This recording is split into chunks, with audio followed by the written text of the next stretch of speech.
Si vous pêchez, vous avez sûrement entendu du montage drop shot. Aujourd'hui, on va en parler plus en détail, puis vraiment vous montrer qu'il y a plusieurs façons de monter ça, que c'est pas juste un petit hameçon avec un petit poids, avec un petit leurre. On peut mettre des leurres de toute grosseur, puis on peut le pêcher à toutes les sauces. On va commencer par faire un montage avec vous. Hein? Donc la première chose qu'il faut choisir en partant, c'est notre hameçon. Donc chez Pêche Expert, on a plusieurs options d'hameçons traditionnels. On a la gamme Mosquito de chez Owner, dans le Mosquito Light, qui est vraiment un hameçon avec un petit gauge très piquant, mais qui va être plus faible. Donc, si vous pêchez sur du très petit fil, 4 à 6 livres, moi c'est vraiment mon choix quand je pêche des achiquets en petite bouche dans de l'eau très claire sur du petit fil. Mosquito Light, c'est mon premier choix. Il y a aussi la gamme Mosquito régulière qu'on offre dans les mêmes grosseurs, qui est un petit peu plus gros gauge. Donc, si vous pêchez du fil, pour moi personnellement, c'est 8 livres en montant, 8-10 livres, puis que je veux un petit hameçon qui est un petit peu plus fort, le Mosquito, excellent. C'est deux hameçons qui ont fait leur preuve puis qui sont pêchés par plusieurs professionnels sur tous les circuits de pêche aux États-Unis. Donc, les hameçons Mosquito, une très bonne option de Owner. On a aussi le Owner Cover Shot. Okay? Ça, c'est un de mes hameçons préférés pour le pêche au drop shot. C'est avec ça qu'on va faire le montage aujourd'hui. Ça vous permet de monter un verre ou une autre option de plastique en montage anti-herbe, en petit montage texan. Mais c'est aussi utile pour enfiler un leurre directement sur l'hameçon avec la pointe exposée. Il y a un petit keeper qui est là, qui va retenir le plastique sur la hampe de l'hameçon. On va vous montrer deux options aujourd'hui parce que moi, c'est un hameçon que j'adore. Puis c'est quelque chose qu'on voit pas. Je vois pas beaucoup de gens ici au Québec pêcher de cette façon-là, mais c'est vraiment le fun. Puis aussi, si on veut pêcher dans de l'environnement dense, on peut monter un gros hameçon EWG en drop shot, puis sur de la tresse directement, puis pêcher des leurres directement dans les herbiers. J'ai un ami au Vermont qui, lui, il lance quasiment jamais un jig. L'été, il va toujours lancer un drop shot sur de la tresse, puis il va varier la longueur de son leader. Il aime beaucoup pêcher un Senko, mais quand la végétation est dense, puis il n'est pas capable de le pêcher de façon sans lest, weightless, bien, il monte sur un drop shot pesant sur de la grosse tresse, puis il pêche dans les herbiers. Vous voyez, c'est pas des choses qu'on voit tout le temps, mais avec un peu d'imagination, puis si on est capable de s'adapter, le montage drop shot, il passe partout. T'sais. Donc, moi, je vais prendre le cover shot aujourd'hui, puis on va commencer notre montage avec ça. Là, votre montage drop shot, là. Comment vous faites votre nœud? Il y a plusieurs façons. T'sais. Mon ami JP le faisait d'une façon avec un nœud spécial, puis j'ai dit que c'était de la merde. Comment vous allez attacher votre hameçon sur votre fil? C'est important, puis il y a à peu près 36 000 gars qui le font de 36 000 façons. Moi, je le fais d'une façon très simple. On va commencer par faire un nœud palomar. Je vais doubler mon fil en boucle, puis je vais passer cette boucle-là dans l'œillet de l'hameçon. Une fois que votre boucle est passée dans votre hameçon, c'est un nœud super simple, le palomar, c'est un nœud très fort. Une fois que votre boucle est passée, vous allez simplement faire un nœud simple, très simple, un nœud comme ça. Ensuite, vous allez passer la boucle excédente au-dessus de la hampe de votre hameçon. Donc, on passe l'hameçon dans la boucle.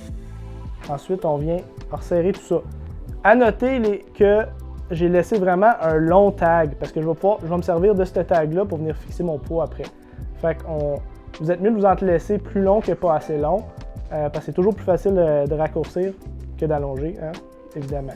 Fait que là, j'ai assez long de tag, je vais venir serrer mon nœud palomar. Donc, ensuite, ça va être le bout le plus important. Mon tag, dans le fond, mon bout qui va pas vers mon moulinet, je le prends et je vais le passer à travers l'attache de mon hameçon, mais vers le haut. Donc, du haut vers le bas. Un peu l'inverse de vers le haut. J'arrive du haut, je le passe dans mon hameçon comme ça. Puis après ça, je vais faire passer tout mon excellent de fil à travers la hampe de mon hameçon. Puis ensuite, je vais venir tirer, puis vous allez voir, ce nœud-là va venir se mettre dans l'œillet. Okay?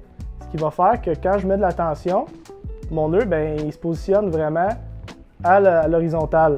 Donc, c'est ça qui va vous permettre, en shakant votre canne, que votre leurre ait un air naturel dans l'eau. Vous voulez vraiment que ce leurre-là soit à l'horizontale. Là, vous pouvez mettre le poids que vous voulez. Chez Pêche Expert, on a plusieurs options. On a des options en plomb avec des attaches rapides.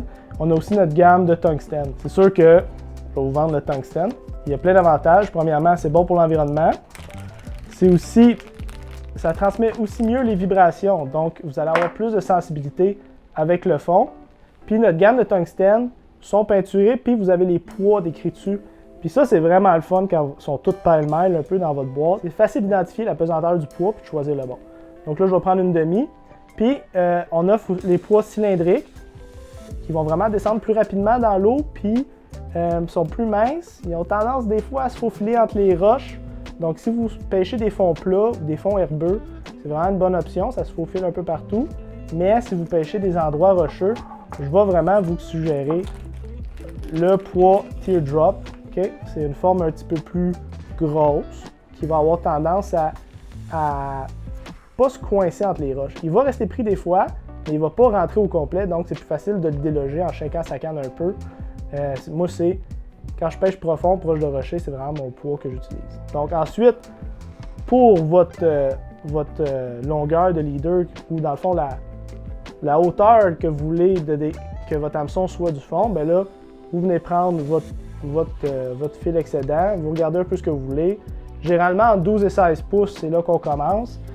Si vous pêchez et qu'il y a beaucoup de végétation, comme Cooper Gallant, l'année passée à Saint-Clair, il pêchait avec un long leader, comme 2,5 pieds, parce qu'il pêchait autour de végétation, puis il voulait vraiment que ces poissons-là voient bien le leurre. Donc, tu sais, souvent on a tendance à mettre trop court. On est mieux de mettre un petit peu plus long, puis que ce leurre-là soit bien visible en haut de la tête des poissons pour qu'ils viennent le chercher. Mais si vous êtes sur du poisson qui n'est pas réceptif et qui ne veut vraiment pas se déplacer, vous pouvez le rapetisser. Donc, on choisit une longueur quelconque, là, et ensuite, on va venir attacher notre poids. L'avantage des Quick Connect, ou des petites attaches pinces, c'est qu'on peut les rentrer sur notre fil, le coincer là, on a tout de suite la longueur qu'on désire. Mais, si vous en êtes servi, des achigans, ça saute. Puis quand ça saute, souvent, ce poids-là, il revole. Donc, des plombs avec des attaches traditionnelles comme ça, ça reste plus longtemps, ça dure plus longtemps. Vous ne les perdez pas sur n'importe quel poisson. Donc, moi, c'est mon choix. Là. Du tungstène, ça coûte cher. On veut que ça reste. Donc, moi, je préfère les attaches traditionnelles. Là, vous pouvez utiliser le nœud que vous voulez. Idéalement, moi, je le botche un peu parce que je veux récupérer mon hameçon. Puis, des fois, je préfère que le plomb casse. Fait que, une fois que notre plomb est attaché. Ça, en fait, je le coupe, là, mais vous pouvez bien le laisser là. C'est dans le fond, il n'y a personne qui va voir ça. Mais moi, je suis un peu TDA. C'est vous que je le coupe. Donc, votre montage drop shot, il est complet. Vous avez le plomb, la distance que vous voulez du fond, puis votre hameçon. Donc, là, avec les plus petits hameçons, comme les mosquitos, on va simplement venir enfiler le leurre sur la pointe de l'hameçon, puis l'hameçon est vraiment exposé. Avec le cover shot, il y a deux options de monter un leurre. On a la façon Texan, qui est vraiment populaire aux États-Unis. Vous allez simplement venir piquer le devant de votre leurre, comme ça. Ensuite, avec le cover shot et le petit keeper Texan comme ça, vous pouvez juste passer votre leurre par-dessus le keeper. Ensuite, venir repiquer votre worm un petit peu plus bas, comme ça. Donc, ça vous donne une présentation anti-herbe, vraiment en drop shot. Puis les cover shots, c'est des très bons hameçons, très piquants. Puis le gauge est assez fort, mais aussi assez petit pour avoir une bonne pénétration. Donc, moi, je mets mon doigt dessus, puis ça colle. Là. Si vous pêchez comme du 10-12 livres autour des herbiers pour soit de la petite bouche, soit de la grande bouche, c'est vraiment une belle présentation. Là. Ensuite, comme je vous dis, avec le cover shot, on peut enfiler le leurre sur l'hameçon, puis le petit keeper, il va garder le leurre là. Je vais vous montrer ce montage. Fait que là, on est sur le même hameçon, le cover shot. On a la façon de le monter Texan, ou comme là, si je veux monter un plus petit leurre, comme un petit yum, je peux l'enfiler directement sur la hampe de l'hameçon. Puis, je vais le pousser, passer le keeper.